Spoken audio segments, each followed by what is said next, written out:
যারা ইউএনও আছেন, ওসি আছেন, তাদেরকে কেন্দ্র করে তাদের আচরণটা দলীয় আচরণ আসে। তারা বিভিন্ন দলীয় ইউএনও, দলীয় ওসি হয়ে উঠতে চান। আপনি একদম বাংলাদেশের এই মুহূর্তে সবচেয়ে একটা প্রাসঙ্গিক কথা বলেছেন।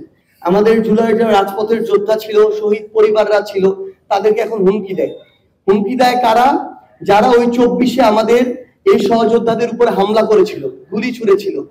তারা এখন টাকার বিনিময়ে, তারা এখন বিভিন্ন নেগোসিয়েশনের বিনিময়ে বিভিন্ন রাজনৈতিক দলের সাথে পিছন থেকে আঘাত করে ক্ষমতায় থাকা প্রশাসনে কিংবা বিচার বিভাগে থাকা বিভিন্ন গুরুত্বপূর্ণ ব্যক্তিদের সাথে আঘাত করে তারা জামিন নিয়ে আসছে।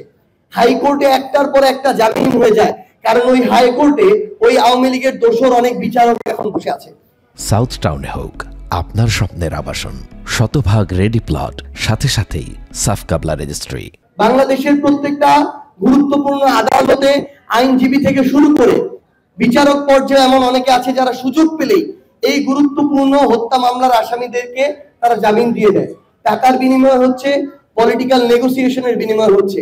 আমরা মনে করি অন্তর্বর্তীকালীন সরকার, স্বরাষ্ট্র মন্ত্রণালয়, আইন মন্ত্রণালয় থেকে শুরু করে সংশ্লিষ্ট যারা আছেন, তারা যদি এই বিষয়ে কঠোর না হন, তাহলে আগামী বাংলাদেশের স্থিতিশীলতা আপনারা নিশ্চিত করতে পারবেন না। নির্বাচন একটা অনিশ্চয়তার মধ্যে দিয়ে পড়ে যাবে।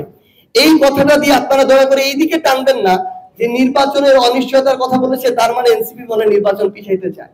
আমরা আজকে একটা অ্যানালাইসিস, তথ্যগত অ্যানালাইসিস সোশ্যাল মিডিয়ার একটা গ্রুপে দেখলাম যে প্রশাসনের সচিব পর্যায়ে বিএনপির চেয়ে জামায়াতের আধিক্য বেশি। এটা কতটুকু সত্য, যেহেতু আমি নিজে এই অ্যানালাইসিসের সাথে সম্পৃক্ত না, সো আমি এটা বলতে পারবো না। কিন্তু প্রশাসনে ওই ঘুরে ফিরে এখন পর্যন্ত হয় যারা আছেন তারা কেউ বিএনপি পন্থী আচরণ করেন, কেউ জামাতপন্থী আচরণ করেন, কেউ পূর্বের আওয়ামী লীগের সাথে সম্পৃক্ততা ছিল ওই পন্থী আচরণ করেন। সো আমাদের আহ্বান পুরো প্রশাসনের কাছে, আজকে আমাদের এই স্থানীয় নেতা কর্মীদের মাধ্যমে স্পষ্টভাবে এটা এসেছে, বিশেষ করে যারা ইউএনও আছেন, ওসি আছেন, তাদেরকে কেন্দ্র করে তাদের আচরণটা দলীয় আচরণ আসে। তারা বিভিন্ন দলীয় ইউএনও, দলীয় ওসি হয়ে উঠতে চান। এই জেলায় আছে কিনা জানি না, কিছু কিছু জেলায় বাংলাদেশে আমরা এটা দেখি যে আমাদের জেলা প্রশাসক এবং পুলিশ সুপার যারা আছেন তারাও দলীয় জেলা প্রশাসক এবং পুলিশ সুপার হয়ে উঠতে চান। কিছু সচিব আছেন মন্ত্রণালয়ে, তারা দলীয় সচিব হয়ে উঠতে চান।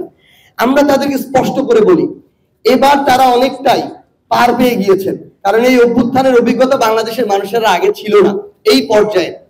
কিন্তু আগামীতে যদি তারা এই আচরণ বহাল রাখেন আর আমাদেরকে আবার এরকম একটা বড় ঘটনার দিকে যেতে হয়, তখন কেউ আর বিন্দু মাত্র আশ্রয় পাবেন না, প্রশ্রয় পাবেন না।